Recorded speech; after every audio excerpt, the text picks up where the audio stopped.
Awesome. Yes, okay. Good evening. Can everybody hear me okay? Yes, not that I need a microphone by any stretch of the imagination, but I just wanted to test to make sure that it works. Exactly. Well, my own voice, please. Come on.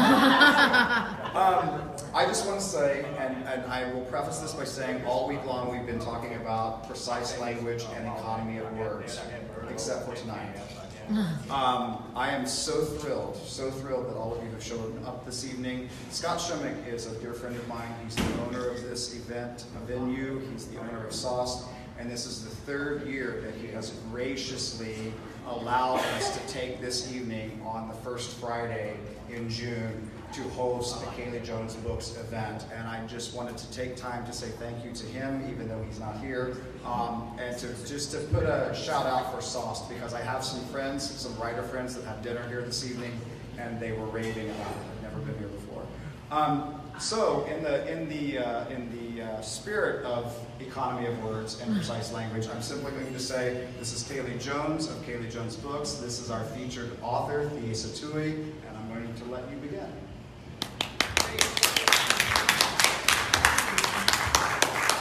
Can you hear me? Do I need to bring this closer? Can you hear?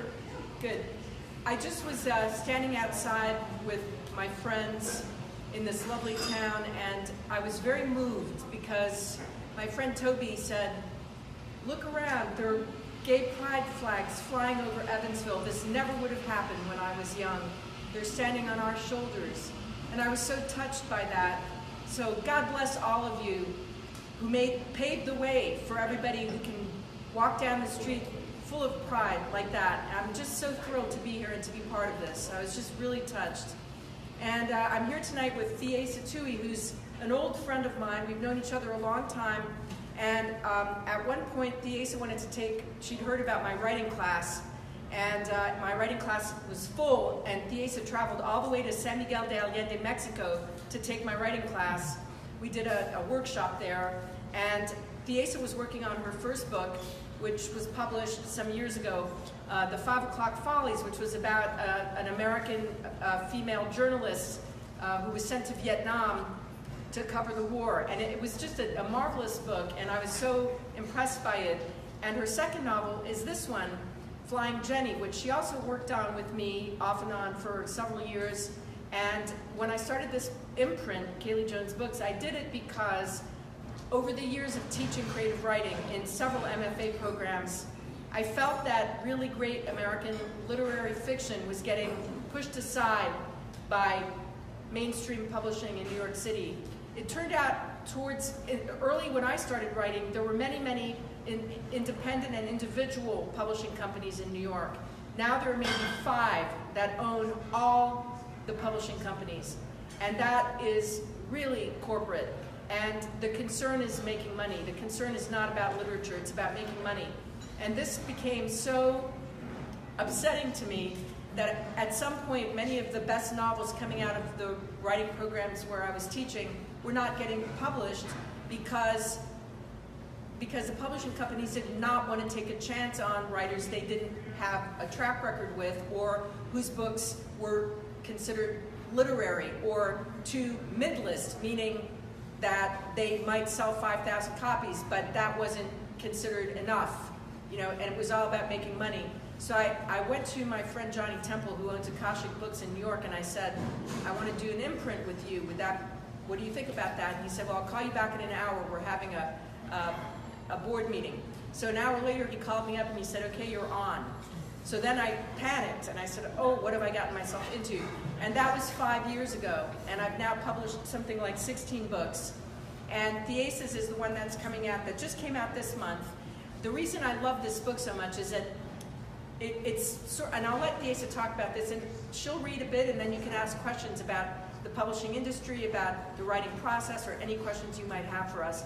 But what I wanted to say about this book is that I've now published 4 novels of historical fiction, and it's not that I'm particularly interested in historical fiction or that's a niche that I'm particularly attached to, but it just so happens that these 4 novels address issues that are current today, even though these books took place many years ago. So this book is about it's about two women. One is a New York, raised in New York, sort of bohemian life, who gets a job at a newspaper, and she writes, what would you call it, Theasa? She does, it's not a gossip column, she does profiles. Oh no, she's just on the desk, and she's learning how to be a reporter. Right, and they're kind of, She's the it's only woman 1929, and she's the only woman there, and she's wearing her little tight skirt, and she's sent out to do an article or a piece on a pilot who's taken on a dare to fly under four bridges on the East River. And it turns out that the pilot is a 17-year-old girl from Oklahoma. And this is actually based on a real event. And also Theasa's mom was one of those pilots. And it's very interesting how women became pilots and why they became pilots. And also the fact that once it became an industry, this is before it became an industry where there were commercial planes. There were many women pilots, but once it went commercial, they wouldn't let the women, even though they were the best pilots, they wouldn't allow them to be commercial pilots for the airlines. So that's a very interesting topic to me. And when I read this book, I was fascinated by the topic and also the style of writing. Theasa did a lot of research for this book, and it's really exactly correct in terms of all the historical detail. So it's really a lovely read, and it's about a time in our history, right before the crash, that is also very interesting.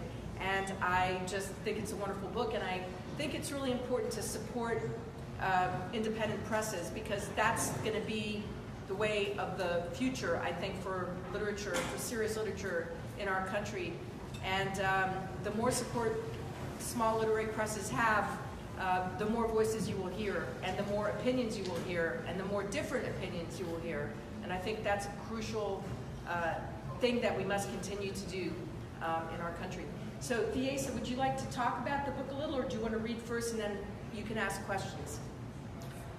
Well, I don't know how to talk about it too much. I just had a lot of fun doing it. And as you said, it's really historically accurate. And what's totally amazing about it was that you just ran into these stories of what those barnstormers did, and you just couldn't believe it. Absolutely could not believe it. And a lot of these stories I ran into because I was just double checking something else, having spent my working life as a journalist. I just couldn't write something if I didn't know for sure that it really happened or the place was really there or whatever. One of the best stories in the book, as far as I'm concerned, is I found on Google when I was only double checking to make absolutely sure that there was indeed an airport in Ponca City, Oklahoma in 1929. That's all I was doing, and I, Googled 1929 and airfield in Ponca City, and the story I came up with is just unbelievable. I mean, some guy was hanging from a rope ladder off of a flying airplane, trying to jump off the end of the rope ladder onto a Brahma bull at a rodeo.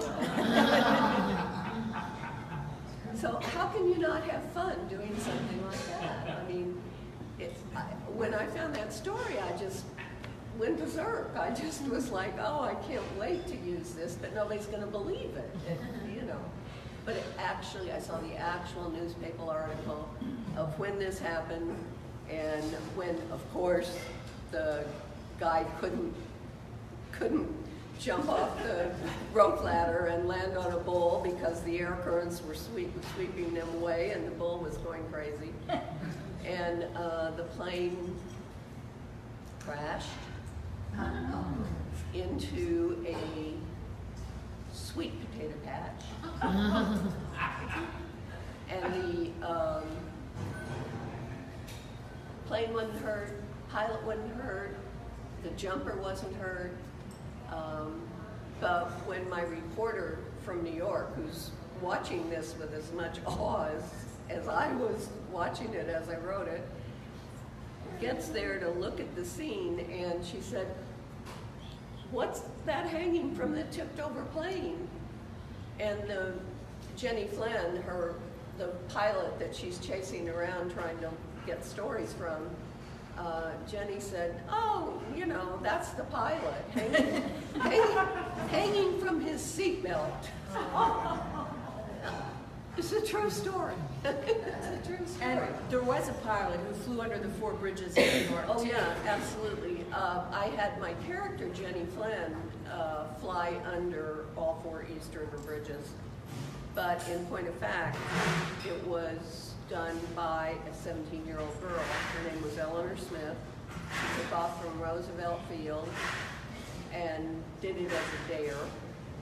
No one had ever done it before. In fact, some guy had tried to do it a week or 2 before, and that's why the pilots that were hanging around the airfield dared her and said, "Oh, well, a girl could do it, even if you couldn't do it, dummy." The guy that, the first bridge he got to, he ran into one of the struts or something. And so she was dared to do it, and she did it. Only person to ever do it before or after. No one's ever done it. It's an almost impossible task. I mean, there's, 20 feet, 200 feet at some point from the span to the water, some of those spans to the water. And one of the other things I love about the book is that during the Powder Puff Derby, which was a race, all women who flew these biplanes across the country, they're all talking about Amelia Earhart, and they say, "Oh, she's such a crappy pilot, but she had a lot of money because she had a backer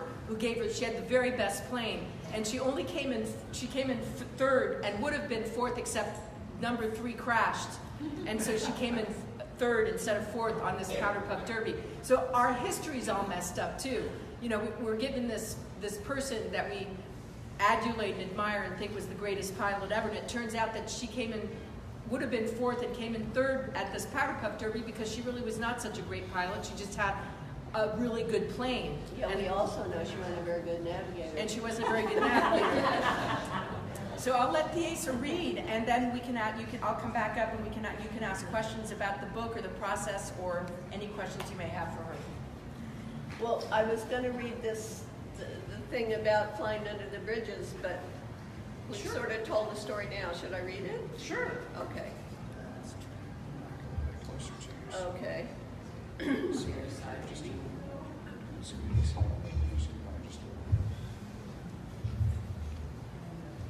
Getting me up and down off I'm a getting high you chair. there. There we go. There. Now try that. See if that way we might be able to hear you read better. Okay.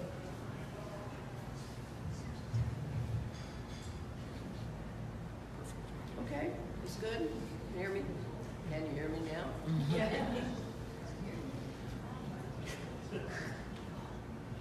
The Williamsburg Bridge was already jammed with photographers, spectators, and newsreel cameras when Laura Bailey and Cheesy Clark arrived on the scene. They had a tough time shoving their way to a good vantage spot at the railing to see all the way upriver towards the Queensboro Bridge. So said Cheesy, removing the bulky flash attachment from his speed graphic as he set himself up for shooting. "Here we is, me and you, a gal reporter and a cheesecake artist. What do you think the deal is?" This whole thing doesn't make any sense. Laura frowned as she wriggled into a space between a steel post and Cheesy and stepped up on a rung of the railing for a better view. A puff of breeze warned that she needed to hold as tightly to her little hat with one hand as she was gripping the railing with the other. "I bet that span isn't 200 feet off the water," she yelled to him over the noise of the crowd. "No one could fly under that. And look," she said, pointing west toward the Manhattan side of the bridge clogged with Sunday traffic moving to and from Queens over the East River. "There are cables and stuff hanging down that could catch and rip a wing in a second." Cheesy, the stub of a cigar clenched tight in his teeth, did no more than grunt. He was too busy jamming plates in and out of his speed graphic, turning one way for shots of the swelling crowd, whirling back, shooting the bridge up ahead, the barges, Sunday sailors, and other river traffic. Then leaning back to get a dizzying shot of the soaring towers of the bridge they were on. Heck of a spread for the paper tomorrow, he finally said. Don't want to miss any angles. If the fool pilot gets himself killed or not, still heck of a spread. Ouch, get your clodhopper off my foot, Laura yelped as a Pathé newsreel cameraman backed into her, angling for his own perspective. Laura was at a distinct disadvantage jockeying among all these men, dressed as she was in a mid-calf length skirt that hobbled her movement, the tiny hat with a veil perched atop her dark marcelled wave. Sorry, lady, the cameraman said, but what are you doing here anyway? You're in the way. So are you, Buster, Laura snapped, giving him a shove and turning her attention back to the bridge ahead, scanning the horizon and the outlandish possibility that there could really be a little bi-wing airplane approaching. It was a perfect summer day, blue, cloudless sky. The rumor was, hard to comprehend as it seemed, that some crazy barnstorming pilot from Roosevelt Field was planning to fly under all 4 bridges that crossed from Manhattan to Brooklyn and Queens. People were doing all sorts of screwy things in 1929, as a glance at any newspaper would reveal. They called their era the Jazz Age, the Roaring '20s. The Great War had been over for 10 years. It was a time of boundless hope, optimism, and prosperity. Blue skies are smiling at me was the song on everyone's lips. The tabloids were full of flagpole sitters, flappers doing the Charleston, and marathon dancers leaning on their partners through endless nights. The more serious journals had many readers believing that Herbert Hoover would put a chicken in every pot, a car in every garage, and that the bull market would run forever. But everyone agreed that these stunt pilots took the cake. Ever since Charles Lindbergh had flown the Atlantic 2 years before, the entire world had gone nuts over flying. Even women were doing it. The vehicular traffic here on the Williamsburg Bridge was light, but growing. It didn't yet look as jammed as Queensboro up ahead. Let's hope he flies north to south, Laura said to a reporter jamming next to her with an evening graphic press card stuck in his hat. If he starts downriver from the Brooklyn Bridge, we won't be able to see him coming, only going. The reporter laughed. If he crashes into the Queensboro Bridge before he gets under it, we won't be able to see that either. Some guy I just talked to has binoculars. He says he can see a lot of press stationed up there. They'll get the good shots. We should have had another shooter here, Cheesy grumbled. I can catch action north, but with the bend in the river, I'm out of luck if he crashes into the Manhattan or the Brooklyn Bridge.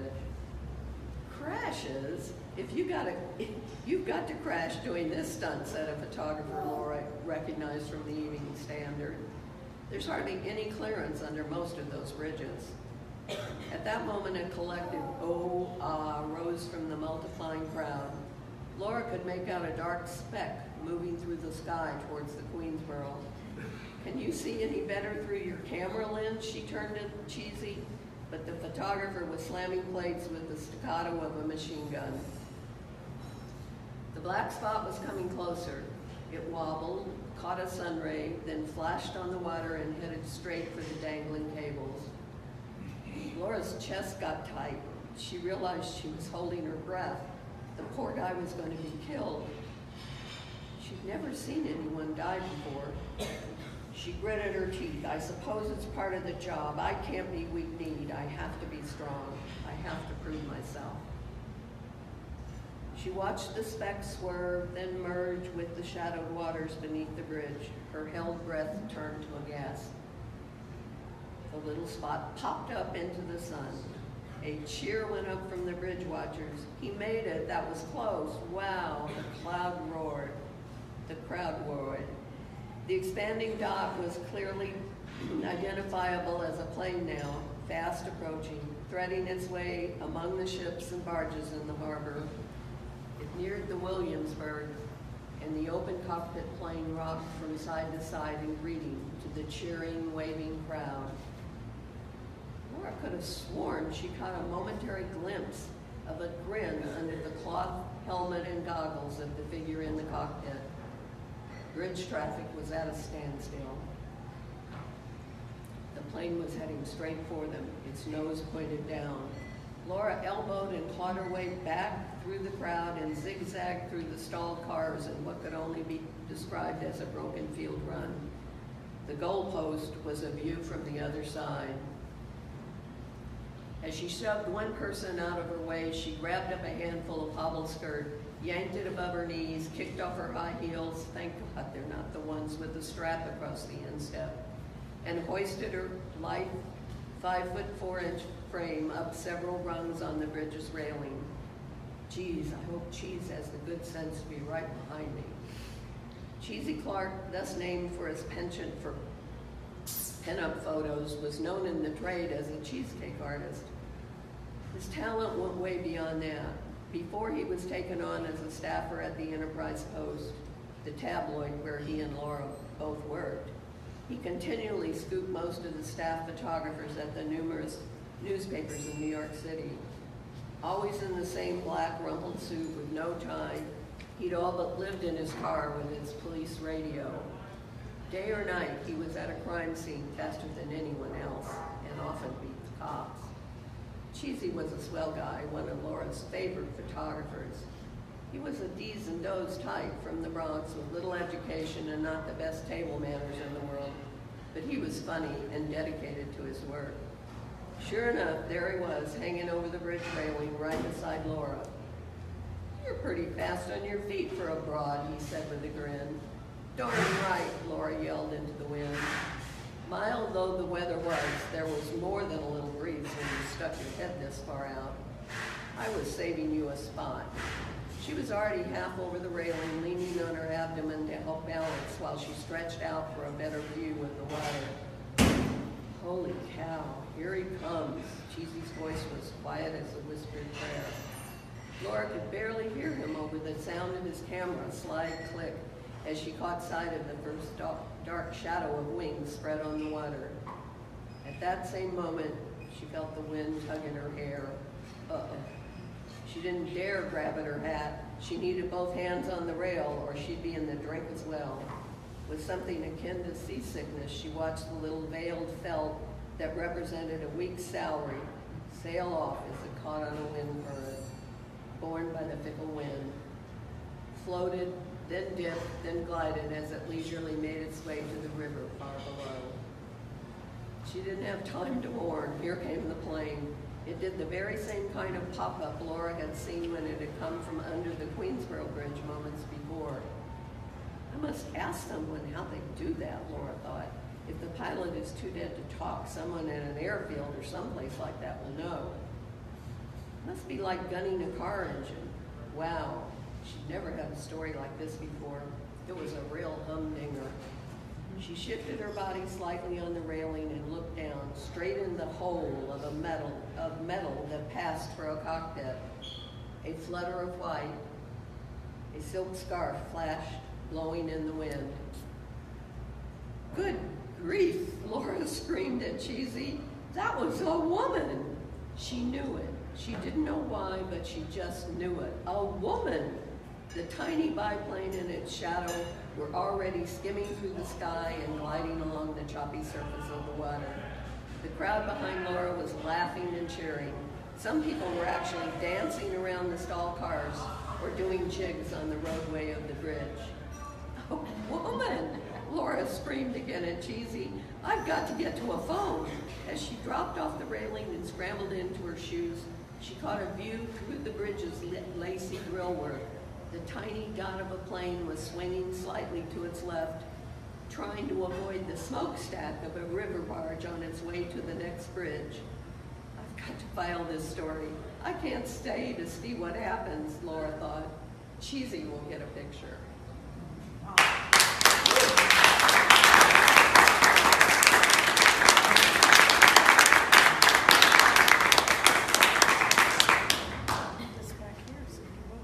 Now that's really good writing. Yeah. Absolutely fabulous. Sorry about all the noise, too. Does anybody have any questions for Theasa or for me? Yeah. Is Cheesy based on anybody that you know in your real life? Well, not me, but he was a famous photographer in New York.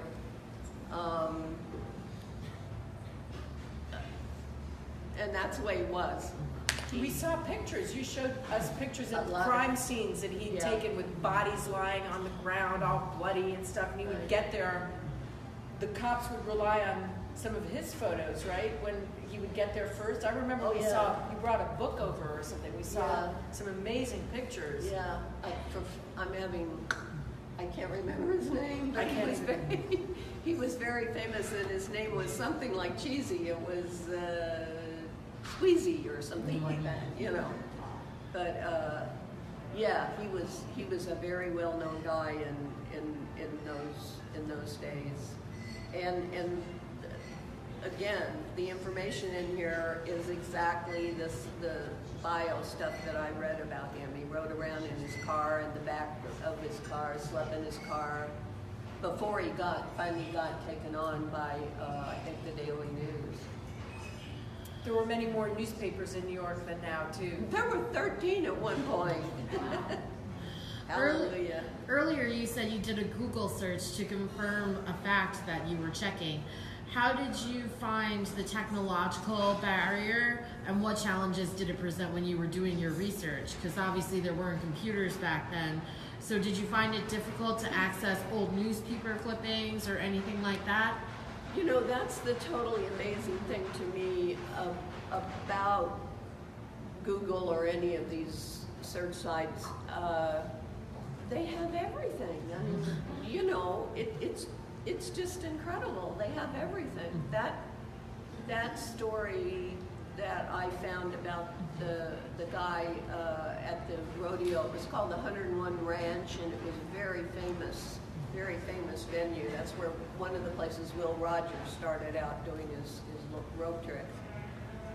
But there were 2 or 3 stories in there. The upcoming story about the guy was going to do this at the rodeo that Sunday at the 101 Ranch, and then when he didn't do it, you know, it had all this description about the sweet potato patch. So is it microfiche then translated to, like it's just all this information is being fed in, I guess, to databases. It's amazing. Yeah, I mean, it's just seems to be in there. I'm technologically not terribly savvy, as you well know, but I can use Google. And there's also a site, I think you may have to pay for that, but there is a site where you can get all old newspapers, and I would assume that probably was from the microfiche, because I started my Vietnam novel so long ago that I don't think there was even a Google. Mm-hmm. And I can remember going to the New York Public Library and, you know, sitting there for hours going through, you'd get a week's copy of whatever, and you'd have to sit there and go through one by one. It's amazing. I mean, just amazing. It's really amazing for historical fiction writers, because there's so much. It's so much easier to find stuff now. Yeah, as I said, I started the Vietnam novel a way long time ago, and then I forgot about it, and then I found Kaylie, and she helped me get it into the proper order. And I still remember a question you insisted on. The Viet Cong arrested my female journalist off of a bus that she was trying to get to the fighting up north, and I just had her start to get off the bus, and she saw these Viet Cong guys, and that's where it ended. And you went, you can't end it there. And I'm like, well, how am I supposed to know what the Viet Cong are wearing? Or the first shot out of the box, I looked and I found a website with insignias for Vietnam. You could tell an officer this way and an enlisted man this way, and here was the kind of gun the enlisted man carried. I mean, I'm like, it was a new world as far as I was concerned. And now I can't even use my cell phone, but... Yes, Theasa, when we were in San Miguel, I had the pleasure of sitting with you and Kaylie and workshopping Flying Jenny. And you had this really incredible picture that was your inspiration that I think you have since posted on your website. Is it in the book too? I'm not certain. And I was wondering if you could share a little bit about that picture. I don't know if we can see it or not. This is her mom. She was a pilot, and Jenny is sort of looks like a little bit like her. Oh yeah, no, Jenny's described from that picture of Mom, yeah. When I described the clothes she was wearing and that sort of stuff. But,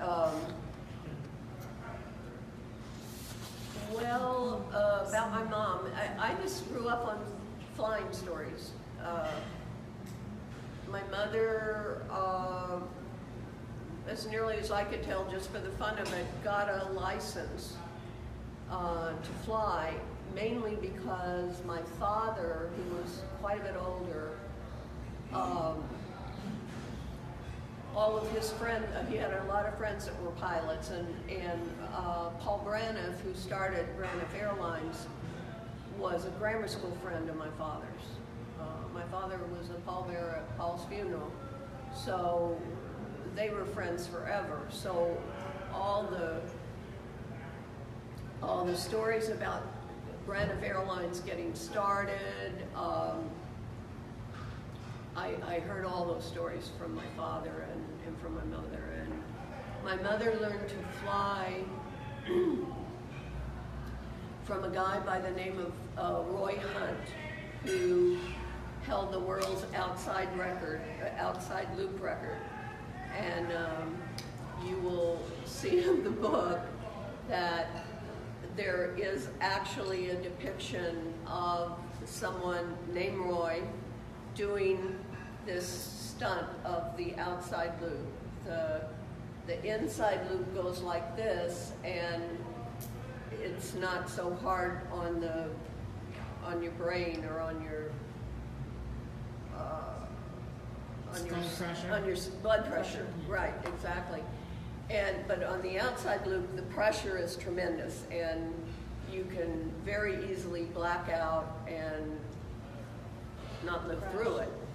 So, I stuck that. I had to then, because all these stories I heard as a kid about Roy Hunt having this world outside loop record, I certainly, it was never described to me what the outside loop was. I just had heard this expression. So I then had to go study quite a bit to figure out how the outside loop really worked and to be able to describe it. It takes place at the same, in the book, it takes place at the same scene at the 101 Ranch. The planes were like bathtubs. I mean, they were like if you have ever been to the Aviation Museum in DC, right? They're just like very, like a piece of metal with a hole in the middle and a thing, and that's it. I mean, they really had a lot of courage to do it. There was another hand up. Well, she answered my question. I wanted to know what caused her to want to fly, and there's no way to tell. And Patrick and Kaylie know this very well. That one of my problems with that book was that in the early part of the book, Jenny didn't have any kind of drive or motivation or forward movement. She got it. I discovered it as I was. That's when writers talk about a character talking to you. I discovered lots about Jenny as the book moved along. But when I started out the book, I didn't know where Jenny was going to go, so I didn't understand a way to give her some motivation, because in my view, my mother didn't have any motivation, and I don't think she did. I think she was showing off for the boys, you know. It was a fun thing to do. I mean, she could hang out with my father and his pals all the time, and they'd go to the airport and get in a plane and fly to wherever. I mean, I remember them telling one story about Mom and Dad being in a plane, or maybe this was just my father, I'm not sure which one it was, but anyway, Paul Branniff was flying, and they were flying to Denver, and they were just sort of flying along and looking around, and finally Paul turned to my father and said, "Where the hell is Denver anyway?" And my father claimed, and I guess it was probably true, that finally in the clouds someplace my father saw some kind of glint, and they decided that was the sun off the gold Capitol dome in Denver. But that's the kind of stuff they did all the time. I mean, Mother tells a story about, I don't know who she is, probably she and Paul and my father again, had to make a forced landing. Paul turned to him, and in fact, I think there were some notes that they talk about saving stuff. We never saved anything, but there were some notes that Paul had written, because the engine noise was always so loud, it was very hard to talk. Paul had said, there's a lot of gasoline on the floor of the cockpit, and I don't know where it's coming from, so I guess we're going to have to land. And so they landed as usual. They were always doing this in some farmer's cornfield or something. And they got out, and finally they figured out where the hole in the gas tank was, but they didn't know what to plug it up with. And my mother got out a wooden orange stick that she had in her purse to push back her cuticles. So they just used her orange stick to fill up the hole in the plane so they could take off again, because it was losing so much fuel. I mean, you know, just goofy stuff like that all the time. We've enjoyed this evening. You have to excuse us. We have a dinner reservation. Oh, thank you for coming. So much. Oh, that's fine. Thank you for coming. Thank you. Anyone else? Any questions for Theasa? Go ahead. So you've had 16 books published on your own. I think so. I'm trying to count in my.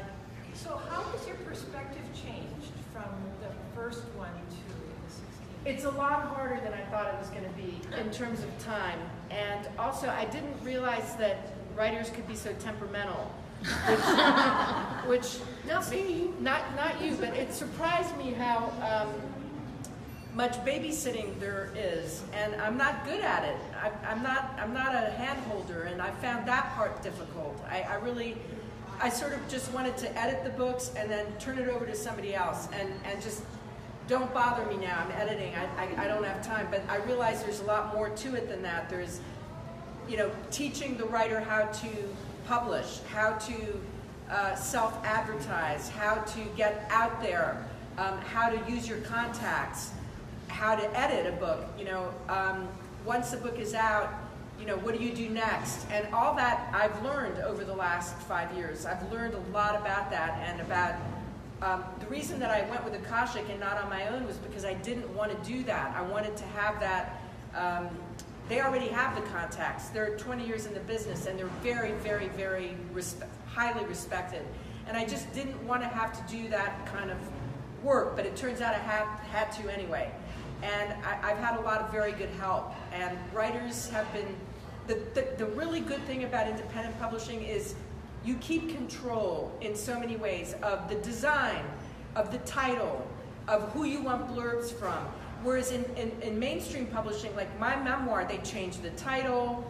I had no say whatsoever on the cover. I had no say on the blurbs. And it just was completely out of my control.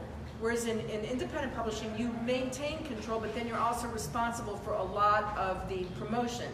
And I've learned a lot about promotion and how to promote books and what it takes and how to do it. And that's a full-time job. And I can't be a full-time editor, book promoter, publisher, and a writer, and a teacher, and a mother, and all these things. So I have to figure out how to balance it, because it's really, I was working 80-hour weeks for the first 2 years. I mean, I never took a day off. I worked I love it. I love doing it. But it is work. It's definitely a lot of work. Also, fun fact, the flagship publication of Kaylie Jones was Unmentionables by Lori Lowenstein, and her next book is actually coming out in a couple of months, so it's kind of like a cool book ending. And that book did very, very well. It won awards, and she was nominated for several things, and it did so well that we were all completely stunned. And then the second book that came out was a bestseller. The second one we did, which was also a historical novel, was a bestseller, which stunned everybody. And I didn't have to do so much. That one sort of took off on its own, and that's something else I learned, is no amount of predicting, no amount of computer programming can tell you what book is going to sell. And it's really word of mouth that sells books more than anything, and that's something you can't buy, I don't think. You know, you can do a certain amount if you get a New York Times book review. You know, you get the stamp of the New York Times, and that'll sell some copies. But that does not in any way promise a bestseller, literary or not. And that's a very interesting thing I learned too. Is why certain books sell and who the audiences are and all that. You know, with an independent press, the number of books sold, getting the money back or making money on it is much lower than in mainstream publishing. So we've had a really good run here for 5 years. I mean, we're really doing well, and our reputation is really awesome. So it's been fabulous and a great deal of fun, but you just never know, and that's a really interesting. I'd like to tell them that, you know, turn off your computers because your numbers mean nothing, but they don't listen. So, any other questions? Well, Theasa is going to be signing books if you'd like to get one, and she'll over there. They're very good. I know it's only June, but they're wonderful Christmas and birthday presents. I buy books and then I pull them out of the drawer for Christmas gifts. So everybody enjoy, have a drink, and chat with us and buy a book. Thank you.